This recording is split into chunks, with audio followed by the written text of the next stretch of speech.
Hello, and thanks for joining us today. I'm like super excited you could be here because today we're talking about really one of my favorite things, which is really how to develop your brand and how to do it really by kind of being an industry expert, by creating and using content to be able to then come and springboard off of to build really a can't ignore brand. So with us today is Mark Drager. Now, Mark launched his creative production company, Phantom Media, in 2006, grew it to a little over 2 million in revenue, and then slowly watched as it crumbled all around him. Now, through the hard lessons learned and working on to not make the same mistakes twice, today, Phantom focuses less on keeping the machine fed and more on doing extraordinary work with really cool people. Now, as a brand strategist, Mark understands that you need to be courageous. There's only one you, and it takes courage to go all in on you. Now, the courage to trust your gut while also pushing your comfort zone, the courage to say what others can't or simply won't say, the courage to see 10x ahead of where you are now, believing that you can make it happen. Courage is what we admire most from extraordinary people and brands. Courage is what you need. And Mark is here today to show us how to get more of it. Mark, how are you? Ty, I am amazing. Let's talk branding. Let's talk courage. I love it. I love it. When it comes to branding, and this is one of the coolest things I think I've ever seen in business. I really do believe that if you just have what you are an expert at, and you also have the ability to kind of scale online through digital, you could grow any business to 8-9 figures or above. Everybody has a little bit of a different opinion, but I'm so sold on what you do. But tell everybody, like, how do you build a brand through content? Well, I mean, first of all, before we can even answer that question, and it's a great question to ask, right? How can we achieve X by doing Y? That's how we get stuff done as entrepreneurs, as solopreneurs, as people trying to get started. The problem with that question, though, is you're focused on tactics, right? You go to a conference and someone says you have to be on TikTok, and then suddenly now you're busy dancing on TikTok, and it doesn't. How does that help your business? Or they're like, you need a ClickFunnels or a sales funnel. You need to launch a program. You need to do a podcast. You need to network more. You need to.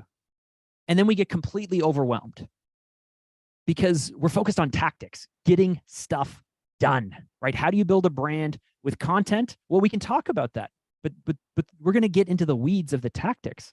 And are they the right things for you to do? Maybe.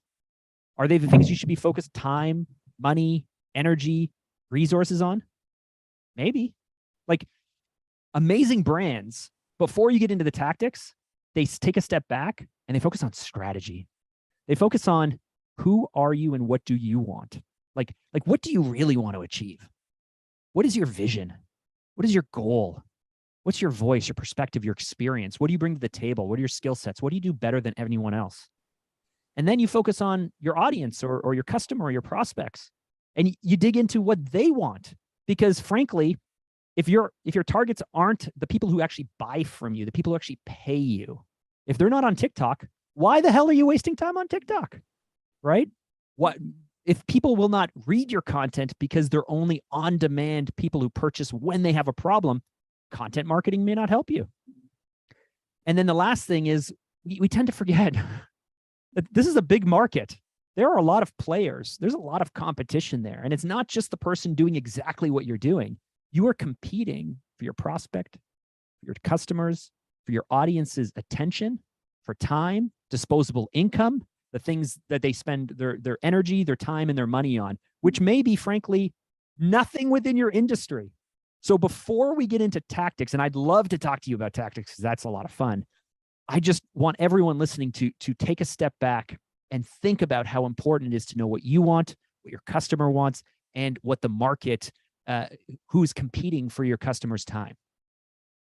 How do you think that should be documented? Like, meaning that we're talking about understanding your customer avatar, and understanding what you do that's unique or unique, selling proposition. We're talking about understanding your market or the niche that you're going to claim within the market, what that customer's needs really are. Like, is there a worksheet, an exercise? Like, how do people that don't even know where to start in that process get started? Yeah. And that's an amazing question. In my bio, you talked about courage, right? We talk about how you need courage. So the real question is, if you need to show up looking a certain way, right? You have to have credibility. You have to carry yourself a certain way. If you have to look the part to be able to build trust or credibility for whomever you're speaking with. And you need to say certain things, right? You need to make sure you have that sales proposition, you have that value prop, that you know how to close, that you can handle objections, whatever it might be. It's more salesy or more marketing or more advertising. You need to know what to say. So you need to know how to look, what to say, and how to make people feel. You can approach this any way you want, as long as you get to answer those questions. I have a process that we've developed over the last decade plus. We've produced $13 million of content using this process time and again. We have a download that we can certainly share that it's like 40 plus pages. It walks everyone through this. But in a simple terms, if you don't know where to start, the place to start is with answering this question. What do you want? What do you want? I don't know about you, Ty, but most entrepreneurs and people I speak with, even big corporate companies, you ask them what they want, and they can kind of answer the question, kind of fuzzy, vague, high level, this is the direction, this is the vision. I want more. I have sales, I want more sales. I have revenue, I want more revenue. I have profit, I want more profit. And then when you start to poke like a little deeper and prod a little bit, you realize that it's just not defined. And you can't do anything. You can't build a strategy. You don't know if things are working or not working. You don't know if you're getting ahead or falling further behind. If you have limited resources, you don't know where to apply those resources if you don't just define what you want. So I know we're talking about branding, and yet I'm like making it like super basic, because amazing brands and amazing sales channels and amazing marketing campaigns and amazing organizations are built off of like getting some of these things defined. So when we talk about what you want, do you mean like business goals? Are you talking about like in life in general? Are we talking about personal health? Like, where do we drill it down? Because like goals itself, you could go into personal and you can go into like, financial, and there's all these different aspects. So like, how far do you drill that down? And do you do it as like what the business really wants or what you want as an individual? That's a great question. So I recommend everyone follow this process that I've developed, but I call it the 3Ds: discover, distill, define. Discover, like, great question. What goals do we focus on? Are they business goals, lifestyle goals, health goals? Well, if you're comfortable with some of these areas, like I know that I have health goals, that I want to lose 10 pounds because I'm training for Spartan races, that I want to do these things. Does that help my brand? I don't know yet. Like maybe if I'm a coach or consultant or a speaker and I want to talk about, a certain thing, and health is a great illustration of that, then that may be a part of my brand. So before you start judging everything, you discover. So what are your goals? Just start writing down, start journaling, start recording voice memos, start talking to people. Great. Health goals, finance goals, money goals, team goals, operations goals, where you want to live, what the company might look like, what the structure might be, your acquisition model if you're doing M&A, like just write it all down. That's discover. The next is distill. Now ask yourself, I am building a brand for this company. And when you look at that list of everything that you've written down, just either cross out the stuff that doesn't apply for this very specific thing or circle the stuff that does apply. And so if I'm building Fanta Media's brand, my agency I've run for 15 years, me doing health stuff with Spartan does not help Fanta Media, but it helps my personal brand. So if I were doing this big discovery and I'm writing everything down and I was looking to develop a personal brand and a corporate brand, on the personal side, I would circle health. On the corporate side, I wouldn't, because it doesn't apply. And then the last step is to define. So we've discovered everything we could be. We've circled the things that actually apply in this moment for this project, for this brand, for this thing I'm doing. The last thing to do is to define it then. Define what I want, right? I want to build a $10 million company that sells these types of things in this type of way. And I imagine myself having a fully remote team because I don't want to have to pay, go into the office or fight traffic. I want my company to work this way. I want things to work this way. I have this vision that works this way. But once you've defined what that is, then the next step in branding, which is looking at the customers, the audience, the target, recruiting a team, bringing on funding or VCs, pitching, like whoever you're targeting, that will be dictated based off of what you're building, what you want, who you want to connect with. If you figured this out, you've got this mapped out, you know really what you want, you have the goal defined, you have your niche, you know your customer, and you know like what they want, then what's the next step you think with really developing your brand? So the next step in this is to remember that your brand will be different for everyone you want to connect with. So, and this is really important on an operational side. Like, here are a few stats, right? 82% of investors only invest in companies with strong brands. But that means you have a strong brand for your customers and your sales. But also when you're meeting with those investors, you have to show up looking a certain way, saying a certain thing, and you have to have that connection with them.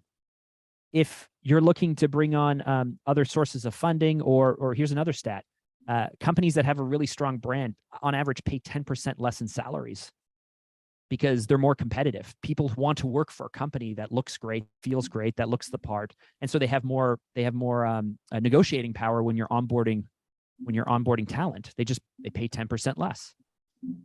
And so to answer your question, like when you know what you want and you know who you're speaking with, the real thing to do is to break things down based off of the target and the channel. So if you're looking to recruit more people, your brand is really important. And so you're going to go ahead and create maybe a section of your website, maybe culture videos, maybe you're going to start to treat your job postings more like an ad and less like just some kind of operations thing, because you know that you can bring on better talent. That better talent will bring on, will increase turnaround and efficiencies, which will increase profitability. And the more strong talent you have, the more your R&D develops. The more your R&D develops, the stronger your outbound sales are. Like this all feeds into everything.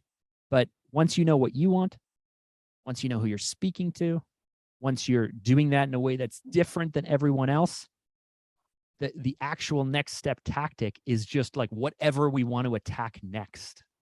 You know what I mean? Mm-hmm. Yeah, but I think a lot of people still get stuck on how to really develop a recognizable brand, right? I mean, we don't have the money like McDonald's does, for example. Yeah. And so then on the other side of things, there's not enough money to give you the exposure typically to really solidify the brand. I think this is an objection I think a lot of people have in trying to figure that out. So Ty, this is perfect. Like you've just brought up one of the greatest misconceptions that there is. And so McDonald's spends a ton of money on quote unquote branding, right? Like they spend a lot of money on advertising, which is a tactic to get you to see ads just so that way you'll think of McDonald's. Coca-Cola wants, like their mission is to make sure that no matter where you are in the world, you're within arm's reach of a Coke. I love Coca-Cola. I hate Pepsi. Why? Why is that? It's branding. And so that's what we think of when you're an entrepreneur, or most people, they think of a brand as like, I don't have $10 million to do a Super Bowl ad, but that's not branding. That's a tactic. That's advertising to build a brand. What I'm suggesting, where when you understand what you want and you know who you're speaking to and you know where they are, your brand is in fact the foundation for really targeted tactics. Like, do you know what I mean? Like our job is not to show up and dump tons of money into people just kind of knowing our name. Our job is to make sure we're looking the right way, looking the part, saying the right things, and getting in front of the right people to make them feel a certain way in that really narrow area. So here's an example. If I wanted you to attend one of my events, let's say that I'm hosting a live event and I have to sell tickets. I'm going to have to make sure that I advertise the event. I'm going to have to make sure that maybe I have an affiliate send out an email to their group. We're going to have to do all these advertising and sales and marketing efforts. But the brand is how the event looks, how it feels, what we say, the cool stuff that's going to happen, how you might be able to network, how big the speakers are and how well perceived they are.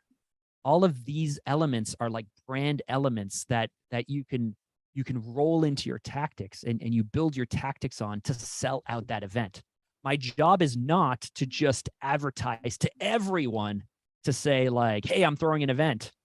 Make sure that you know about your event. Like, we're still doing really targeted things. But most people jump on the tactics and do these really targeted things, and they don't say something that matters because they don't know what they want. They don't know where to spend the money. They don't know what to do. They don't really understand what their targets want at this moment. It's just a bit of a mess.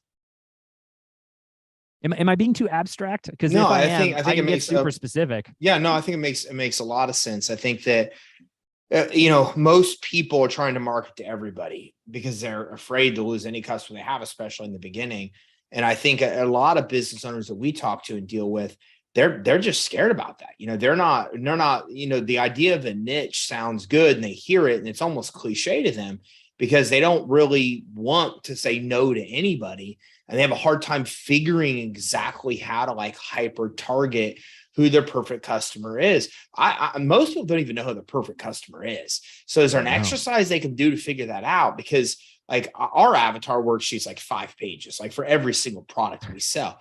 But I'm blown away at like how many people out there, like you ask them who their customers are, they're like, a dude that's, in his mid 40s. I mean, they don't even know. But like you talked about in the beginning, that really matters because if your market is guys, you shouldn't be on Pinterest, right? Or if your market's like, 60, 70-year-old retirees, you're not on TikTok.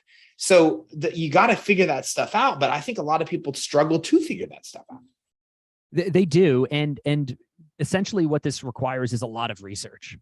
And talking to people and all kinds of other things. It's no different than any other kind of R&D or development or what have you. But here's basically the process to be able to find which targets matter. So let's go back to the 3Ds again: discover, distill, and then define. The main issue that people run into is they're trying to like edit while writing. Like you wrote a book. Did you go page by page and like copy edit as you wrote, or did you just go through draft one, kind of blast it out as messy as it might be, and then later go back and like clean it up and make changes and things like that? Yeah, absolutely the latter.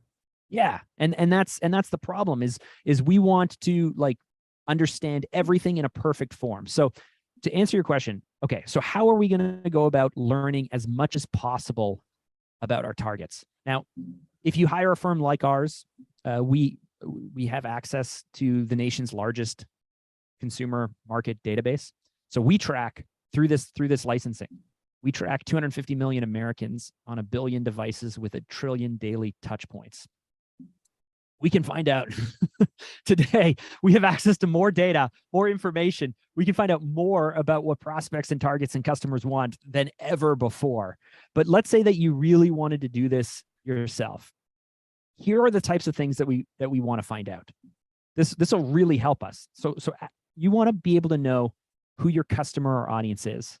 Not like Sally, the 40-year-old, but we want to know like their ages. We want to know where they live, like their locations. If you can go down to the zip code area, great, but it can just be regional.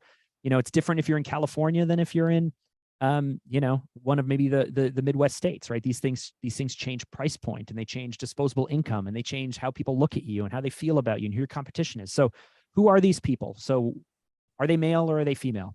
What are their general age groups? Where are they living? What is their education level? Are they progressive or more traditional in terms of feelings and approach? Are they Republicans or are they Democrats?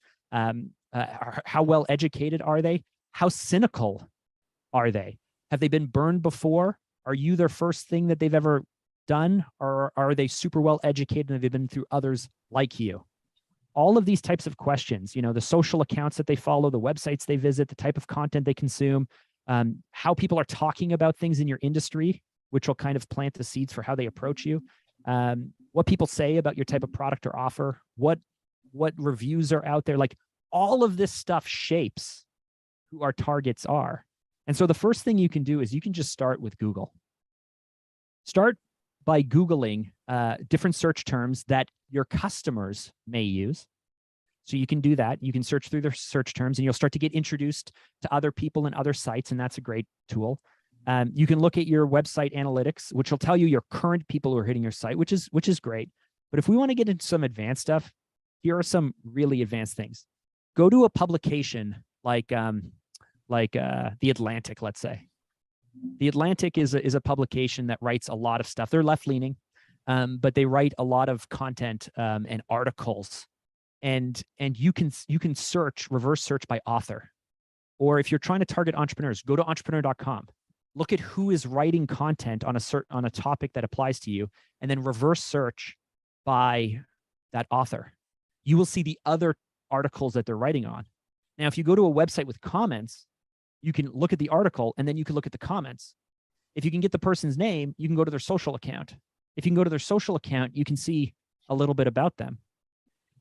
You can go to YouTube. You can look up videos. In the comments, people will be leaving comments related to their point of view. They will be giving you the very language that they use, the very thoughts that they have, their very objections that they have, how cynical they are. You could go to Reddit and look up themes, and people have all of these conversations with things. And you're not looking for that one person with that one comment. You're looking for themes. You're looking for commonalities. You're looking for things that keep coming up again. And you go, you know what? People keep saying this about that. I guess that's a misconception. I'm in my industry, so I think I'm awesome, but people keep saying this thing time and again. You can go to a place called similarweb.com. Type in a competitor or an industry kind of website, and it'll show you other websites like that one. And you can get a sense of their geographies. You can go to a website called answerthepublic.com that just collects Google searches, but turns it into questions for you and different types of questions. So you can see what's trending right now and what people are asking. And so there's no reason for us not to be able. I just gave you all free tools. Every single one of those tools is completely free. It just takes a bit of time to go through them. And again, we have a download that teaches people this. You can hire a firm to do all of the hours and hours of research for you and present it back to you. But there's no reason for us not to know more about our targets, customers, or audiences. Mark, if we're starting to get a grasp on this, where does content and content strategy tie into this? So once you know what you want, once you understand who your audience is, once you understand your competition, we have the information we need. Like I started my agency creating videos. Like we started as a video production company. And you might say, well, how are you a brand strategist? And because at its core, when people came to us to create engaging videos that actually got someone's attention, got them to hit play, got them to watch the first few seconds, and then stay with it, all it comes down to is retention. We became experts at telling people what they want to hear, or answering the question that they have, or giving them the information they want at the moment that they want it. And the secret to this is if you just tell people what they want to hear, they like you. They listen, they find you, they come back time and time again because you're kind of telling them what they want. And when they're a little deeper in the conversation, you can check and you can change their thinking, and you can not give them what they want, but in fact what they need, and you can help educate them. And that's where content comes in, right? Content is about either creating content to get people's attention, which means you need to meet them where they are at. If they have certain questions, even if you think those questions are stupid, you can answer them. If you want to try and educate people, if you want to plug into a community, if you want more attention, you can create content to meet them where they're at, giving them what they want when they want it. But content is also great if it's blogging, if it's podcasting, if it's email marketing or newsletters, if it's education, if it's a book, if it's speaking from a stage or a keynote or a free download. That's the next step down. And at that point, you're still giving them what they want, because they will not give you your time and attention if you're not giving them what they want. You can start to educate, you can start to shift, you can start to influence, and you can enter into a relationship and build trust. And then you can use content on the conversion side. You can use content to be able to close that deal. Maybe it's a webinar, maybe it's a keynote, maybe it's a live presentation that you record, or a coaching session that you get for free and you record. then you throw up on social and throw up on YouTube, so that way people see you in action doing what you're doing. Content, again, is a tactic, and it comes to where you want it to be in your marketing funnel or your sales funnel, or how you want to drive people forward. But it always comes back to giving them what they want, so that way they will give you their attention. They will stay with you. They will come under your stewardship. They will come under you and start to look up to you, and you'll build trust. But it comes back to what they want. And if, on the tactical side of things, how do you begin to develop the right strategy? Because like you said, even if I know that my audience is on Instagram and Facebook, and some of my younger audience is on TikTok, which is, becoming an even older audience, what do I do? Like, how do you tackle it from there? Because even YouTube itself, there's so much to a YouTube strategy. I mean, you could just spend all of your time developing a YouTube strategy, and then you got Facebook, and then you've got groups and Facebook. Yeah, it's overwhelming, isn't it? It's overwhelming. Yeah. I mean, like, how do you even know? Like, my audience is in multiple different places, but how do I master all those places and run my day to day? Yeah. So the place to start is asking yourself, what do you want to be known for? And know that either you can try to be known for a lot of different things in a lot of different places to a lot of different people with a lot of different platforms, but that's unmanageable and it's overwhelming. If you just keep saying the same thing over and over and over again because you only want to be known for one thing, I'm a brand strategist, but I'm many more things. I have like my hands in like 5 or 6 different things. But for the most part, I only talk about the brand strategy side of things because I have to show up in all of these different places. And a YouTube strategy is different, as you mentioned, from IG, from TikTok, from LinkedIn, from what have you. But the place to start is, what do you want to be known for? And then just what is the simplest thing you can do? You don't need a YouTube strategy if you're not making YouTube videos. What you need to do is make YouTube videos. And then you need to put them out. And then you need to realize, oh, my titles aren't good, or my thumbnails aren't good, or I'm not grabbing people's attention. If you're not releasing consistent IG content, then you have to decide, what do I want to be known for? Put out content that helps show that, and not focus on the fact, like, should I be on lives, or should I be doing feeds, or right now reels are really what's popping. So everyone's moving over there. And so if you're at a basic level, then the thing to do is just to start. Decide you're going to be known for one thing, talk about that one thing, pick one platform, start to put stuff out on it, and get comfortable. And that's the place to start. If you're already established and you're already trying to do all of these things and you're ready for the next level, it comes back to, which is your primary platform? For me, it's YouTube. All of our content that we put out goes to YouTube first, and then it gets repurposed to other platforms for other things. And so I focus on a YouTube strategy, so that way I can create the best YouTube content possible. So should we do shorts or not do shorts? And how long should content be? And what happens in the first minute? And how do we do our thumbnails? And like all these things that we've developed as our strategy is because we've been able to narrow down to just YouTube. And if you go to my IG, it's not that great. It's good, but it's not that great because I don't have time or resources to make each area be that like next level area. And so I don't know if I'm answering your question because I feel like you want to get into the real weeds, and we can if you want. No, I think that makes a lot of sense. It makes a lot of sense. I like that. When I look at how we did it on YouTube. Like, we started and dominated YouTube, and once we figured that out, we started to kind of move to the other areas. And maybe I'm sure you can relate to too. Even if we focus on the other areas, we still can never get back to where we've done with YouTube because we mastered that one thing, right? So it makes a ton of sense. You come from a really high end quality side of things where you're able to develop videos that really are designed to convert.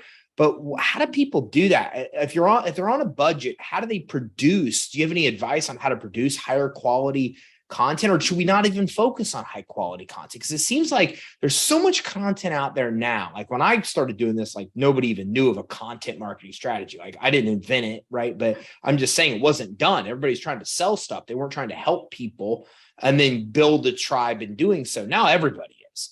So it's hard to even stand out when you're giving out content, free information, and unless it's higher quality. Now it's not a quantity thing. It seems like a quality thing. So how do you develop, or am I misperceiving that incorrectly? Or how do I develop higher quality content if I'm doing it on a budget. Yeah. And this is going to come back. I'm going to sound like a broken record. I'm going to say it comes back to brand strategy, because you're right. We do not have enough time. We do not have enough resources. We cannot be everywhere at once. Quality does matter, but it comes down to what your like X factor is going to be. Let's steal that term, right? The thing that brings people back time and again. Now, I kind of believe that there's a spectrum. If you're producing stuff that no one really wants to see, hear, or participate in, it kind of has to be really high quality. Think of like commercials, right? Like pharmaceutical commercials. Nobody wants those. So it has to be like, no one wants to watch that stuff. Nobody cares at all. So it has to be really high quality, because frankly, there's no reason to come there. Whereas, I watch this guy who's like in his 70s from Pennsylvania, who's an old school Mason. Mike Haddock is this guy's name on YouTube. He has like, I think, tens of thousands of followers on YouTube, and he makes terrible, like production quality wise, terrible videos, but he's an expert. He's an expert. And so I come and watch his stuff because, one, I want to know more about the types of masonry work he's doing. I might have projects, or I might have things like that. He certainly is an expert. And so I forgive him for how terrible his videos are. It does not matter to me at all. It's actually kind of endearing, because he's like this old dude who I kind of like, and he's so old school that it kind of works. And so the reason your brand strategy is because, how do you need to show up, and how do you want to show up? If you have to like really look flashy and really look the part and have that next level production quality because it's next level, then that's just a game. That's a cost of playing that game in this industry at that business. And we better figure that out. But we don't always have to show up that way. We have to be professional, and we have to look good. But I have seen so many people go like, oh, I really need like professional graphics and professional opening and professional package. And I need that professional mic. The first 40 episodes of my podcast that I spent a lot of money producing, I just recorded using earbuds.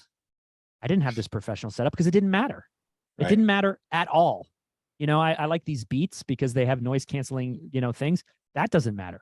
I have a really amazing camera. I'm using a GH4, which is an older camera. It's like $1,000, but I have a $3,000 lens there.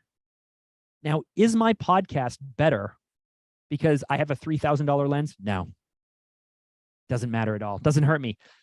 Because what I have been focusing on for the last 100 episodes, for the last 2 years, is to be a better host, to ask better questions, to have better content. That's what really matters. The reason I go to the stonemason is because he knows what he's talking about, and I will forgive him for his bad quality.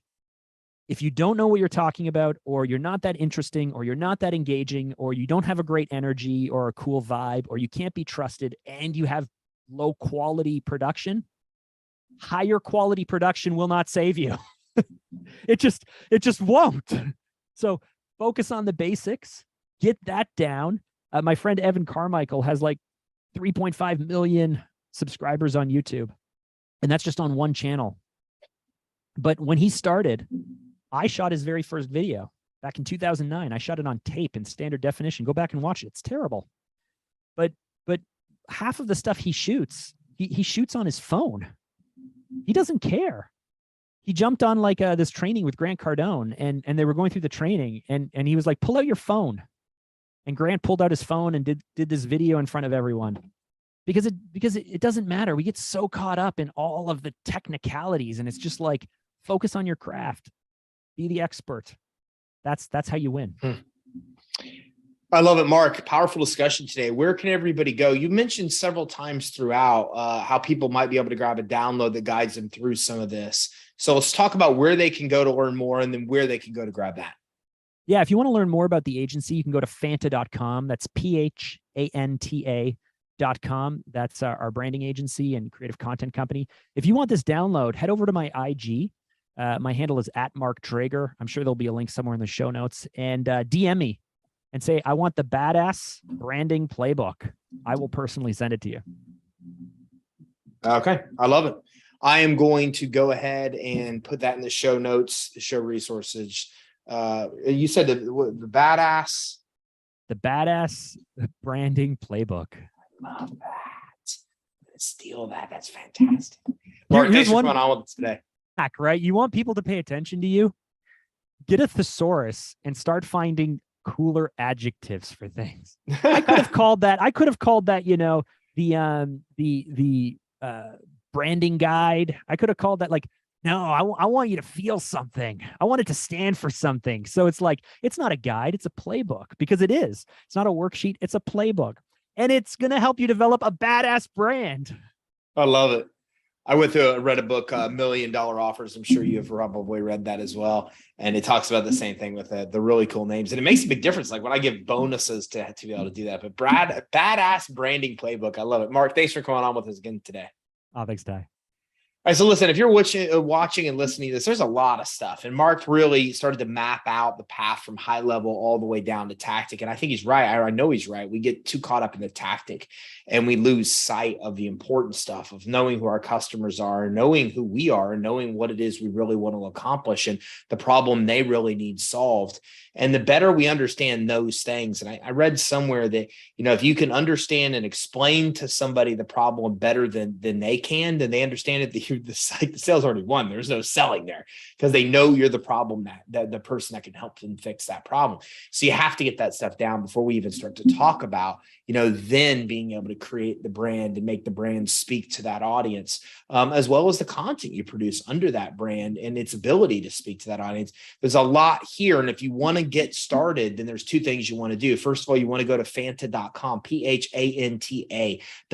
A lot of cool stuff. If you just want to see how the website should be created and how to really make your brand stand out, there's so much you'll get just by going to Fanta.com. So I recommend you check that out. I'm going to put a link to the Instagram or Mark's Instagram as well, but I want you to be able to find it even if you don't go to that link. So you can go to @markdrager.com or @markdrager on Insta. And once you're there, you can also DM him and ask for the badass branding playbook. And you can't forget that. If you do, we got to have a whole other session on how to remember stuff, because the badass branding playbook should stay stuck in your head. If you remember nothing else today, badass branding playbook should be what you should remember. That outlines a lot of the stuff in depth. I think Mark said 30, 40 plus pages of of content information that will help you through this process. So make sure you check him out on Instagram as well. So thank you very much for tuning in. Make sure you go to Fanta.com and check out Mark Drager on Instagram to get the badass branding playbook. Take care.